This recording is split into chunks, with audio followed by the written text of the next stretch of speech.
Los think tanks del mundo, unidos triunfaremos. Detrás de la libertad, la red Atlas, una red ferroviaria, una red de pesca, una red que define un partido, una red para laburantes gastronómicos para que la usen en la cabeza, una red para que el gato no se tire por la ventana, una red social, una red eléctrica y una red de redes, una red para monitorear, asistir, para nuclear a todas las otras redes, una red gigante, titánica, colosal, Red Atlas.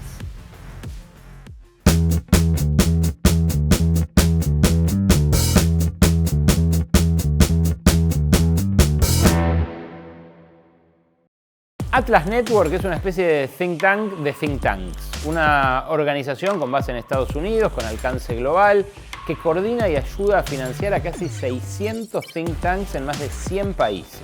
Su misión es promover la libertad individual y el libre mercado. Su efecto, producir ideas que luego justifican políticas de desregulación, privatización y achicamiento del Estado. Atlas fue fundada en 1981 por Anthony Fisher, un empresario británico admirador del economista Friedrich Hayek. El austríaco convenció a Fisher de que para transformar la política, primero había que transformar las ideas. Y Fisher se convirtió en un cruzado. Su primera apuesta fue el IEA, Institute of Economic Affairs, un think tank fundado en 1955 y que décadas después se convirtió en el laboratorio intelectual de Margaret Thatcher. Allí se diseñaron las bases del thatcherismo: reducción del gasto público, privatizaciones de empresas y servicios públicos, debilitamiento de los sindicatos. El éxito del IEA en Inglaterra convenció a Fisher, que se había mudado de continente y radicado en Estados Unidos, de repetir la aventura en su nuevo hogar. Así nacieron la Atlas Economics Research Foundation y otras organizaciones norteamericanas en las que intentó compartir lo que había aprendido en su tierra natal.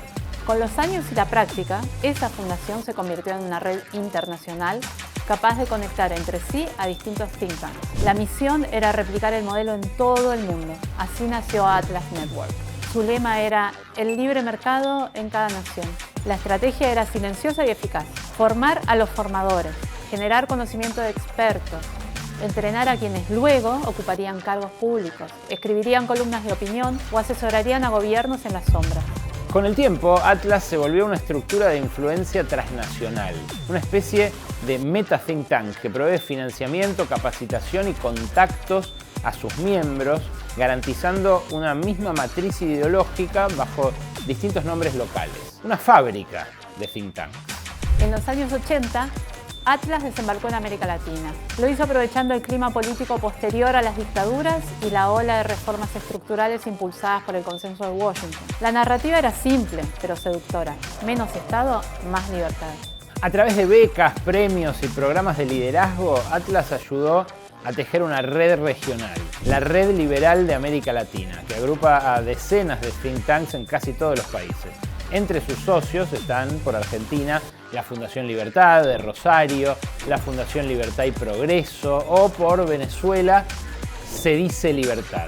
Pero son decenas las instituciones que comparten discurso y metodología e intercambian su know-how.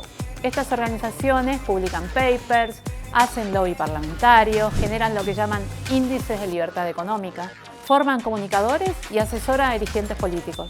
Muchas de las organizaciones participaron en la formación de cuadros del actual gobierno argentino, por ejemplo. En particular de algunos funcionarios de segunda y tercera línea. Pero curiosamente, Javier Milei no se formó en este círculo, aunque sí participó en foros y encuentros de Atlas y Relial, la red latinoamericana, y hasta en grandes eventos de algunos de los think tanks internacionales más famosos, como el Cato Institute.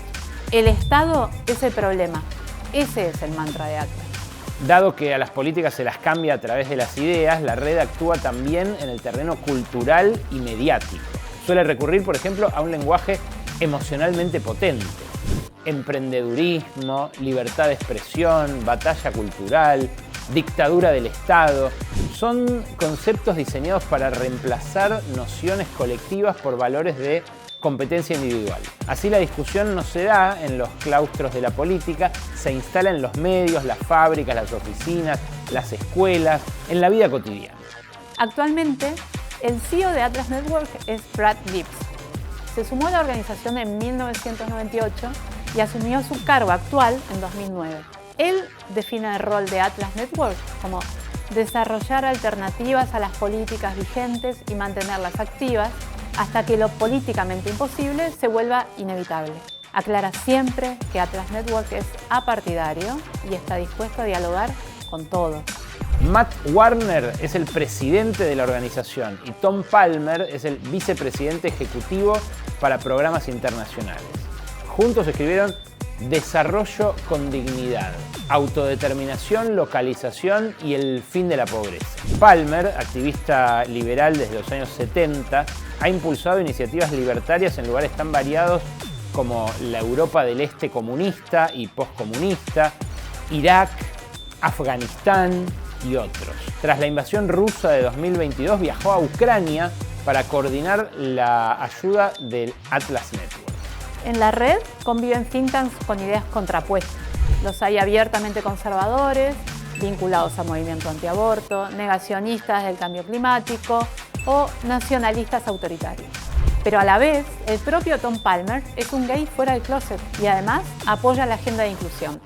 Lo liberal es también una identidad en disputa, como dejan en claro sus agendas. Por un lado se dicen liberales quienes defienden la libertad individual en todas sus formas.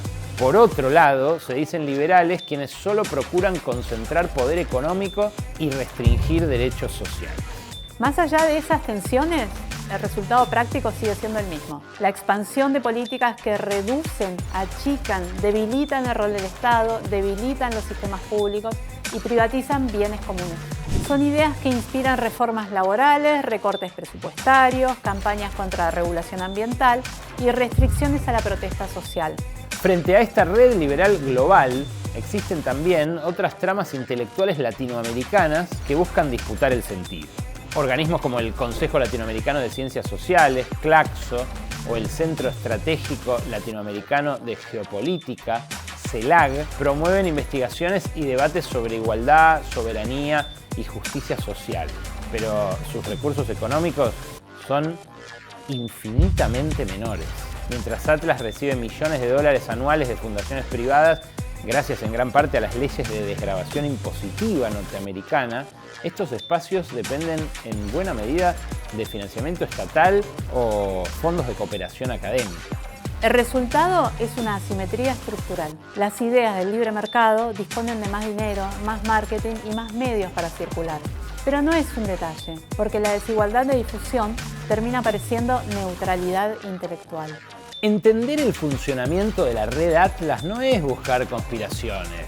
Se trata de comprender cómo el poder se reconfigura en el siglo XXI, ya no solamente a través de partidos o ejércitos, sino gracias a ideas distribuidas en red. Cada vez que una voz pública en un medio repite que el Estado no sirve, que los impuestos matan la libertad o que la regulación destruye la innovación, invoca una producción intelectual que no viene de la nada. Es el producto de décadas de trabajo intelectual y comunicacional muy efectivo.